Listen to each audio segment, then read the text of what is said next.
I just finished watching WrestleMania, and what an event. 87 once again giving his thoughts, giving his views on all sorts of news, and I'm here today to talk to you on about some sports news, and in particularly to all my London viewers about football news, and to any of my American viewers who like to call it soccer news. Um, as a lot of you will know, I am an Arsenal fan, and I think for all us Arsenal fans, we have many things to talk about. Recently, as all of you will heard, Fabregas is gone, and that whole saga is completely done. And he is now playing for Barcelona, and from what I've seen from a few games that they've played, he seems to be fitting in quite well. Also, the whole discussion with Nasri leaving, he has basically left the club. He's gone to Manchester for a medical, and if that goes well, then which it probably will, then he will be playing for Manchester City. And as an Arsenal fan, I do have to say it is very hard times, and I really generally, when doing these sorts of videos on football news, I generally would be a lot more energetic about it, and would be, in your face, and really show some passion. But I'm very worried for the club. I'm very worried for the team. Our team is not as deep as it was last season, and even last season I would say that we lacked depth and we still needed to replace players. And even though we brought in the likes of Oxlade-Chamberlain and Jorginho, and even that new right back Carl Jenkinson, in my opinion, I think it's still not enough. I think that if things do not change, that definitely it's going to change. It's going to shape the way in which people view Arsenal as a football club. It's going to change the way how they view Arsenal as a franchise itself, because really and truly, it's no longer going to be seen as a top football team anymore.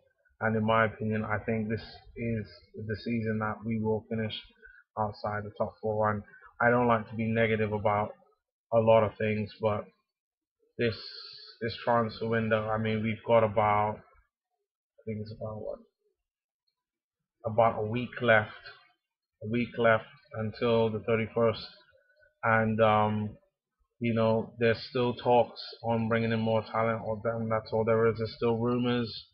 I've looked online and I've seen the rumors that we're going after Eden Hazard, and what I don't get is why we just didn't get him from the start. Why didn't we get him in July? Why didn't we get him in June? And why didn't we get him at the start of August? It's now a week left to the transfer window closes, and there's no way we're going to be able to get the players that we need in order to provide depth within the squad. We've also been rumored to put in a bid for Nvia. He's a holding midfield player.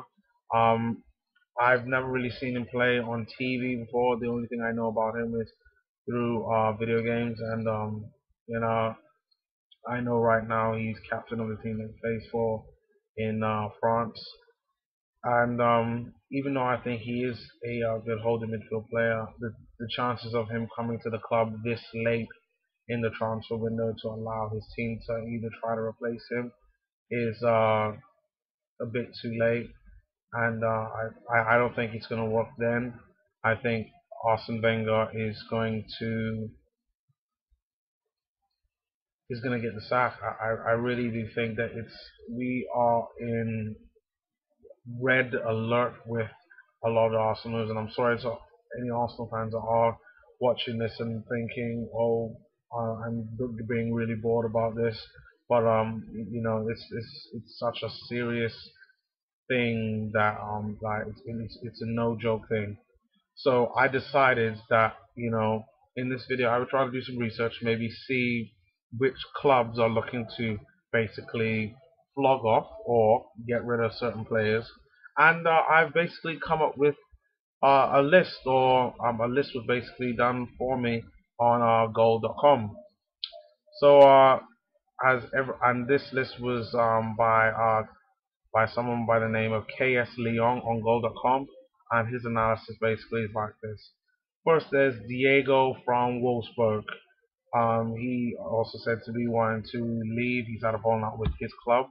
There's also Diego Forlan from Atletico Madrid. He's also had a new falling out with his manager.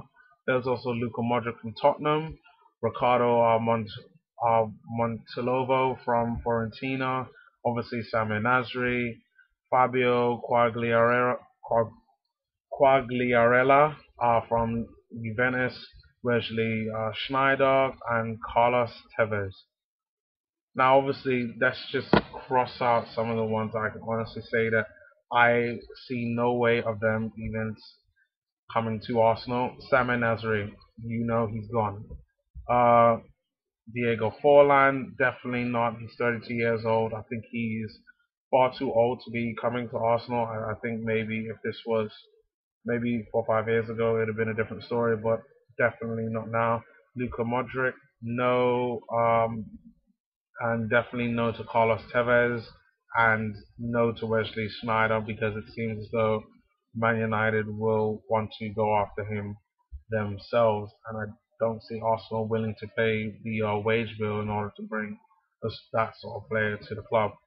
But I do think that someone like Diego, Brazilian, he plays for Brazil. I'm not sure if he's, actively within the first team in Brazil, but he originally played for Juventus, I think, a couple of years ago, and went to Wolfsburg as he wasn't performing. And from what I'm seeing here, he's a player that we can basically get for about 8 mil, and I think have him in the squad, knowing the sort of talent that he has and the way Arsene Wenger is with players. I think he's a player that could be willing to come to the Premier League and play for us, and especially since we if we could get him for that 10 million euros or 8.7 million pounds, I think he'd be such a great asset in midfield, especially since we really need attacking midfield roles. Really and truly, all we have is Aaron Ramsey and Thomas Rosicky at our attacking midfield roles, and really and truly, it's not enough. So to have Diego in the squad as well, primarily to add some sort of depth, may not necessarily be able to act as sort of a first team choice, even though he probably has the potential to do so. Um, Also, I think that also should be coming to Arsenal would be forward, and his name is pretty hard to pronounce. I have sort of have to slow it down. Would be Fabio Quagliarella. He's a forward that plays for Juventus. He got injured last season, halfway. I think it was in January, and he only appeared 18 times there, but he scored 9 goals, which actually isn't that bad. That's basically a goal every 2 games, and achieved 1 assist. They've got him on the market for 17 million euros or 14.8 million pounds, and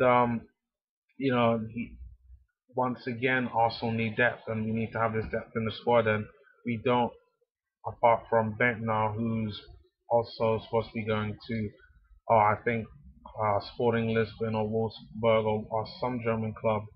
He basically is supposed to be leaving. There's also Shamak is the only other striker that we've got, and I've always said that he was never the player that Arsenal should have gotten. He's never scored more than 13 goals in a season when he was playing in France, and he's always been Adebayor like. Always, I mean, I commend Wenger for getting him for free, but to to basically claim that he was the sort of player that we needed is just I just don't know what to say anymore. But Shamak definitely was not the answer. Then we've got Ricardo Montolivo, and he plays for Fiorentina, and is another midfield player. Um, from what I've seen, he basically can play as a central midfield player or as an attacking midfield player, and he is on the market right now for 13 million euros or 11.3 million pounds. Now, what I'm saying is, I'm not saying that these players are going to be, oh, these are the players that we need, but we need depth in the squad. And when I mean depth, I just mean just adding in more players, because when you have Champions League, and that's if we qualify on Wednesday against Udinese, plus with the FA Cup, Carling Cup, and Premier League, there's no way that we can ever, you know, have the amount of players and rest the amount of players and still be able to sustain to get any of those championships and not have depth in the squad. And I think those three players are Diego, Quagliarella, and Ricardo was it Montolivo in the squad as well. So guys, tell me what you think about that. I think these are three players that people necessarily wouldn't have suggested, but I think these are three players that could provide some sort of depth within our squad. So thank you once again for watching this video. Like, comment, rate, subscribe to my channel, and follow me on Twitter, KingBrown87, and I'll see you guys next time. Peace.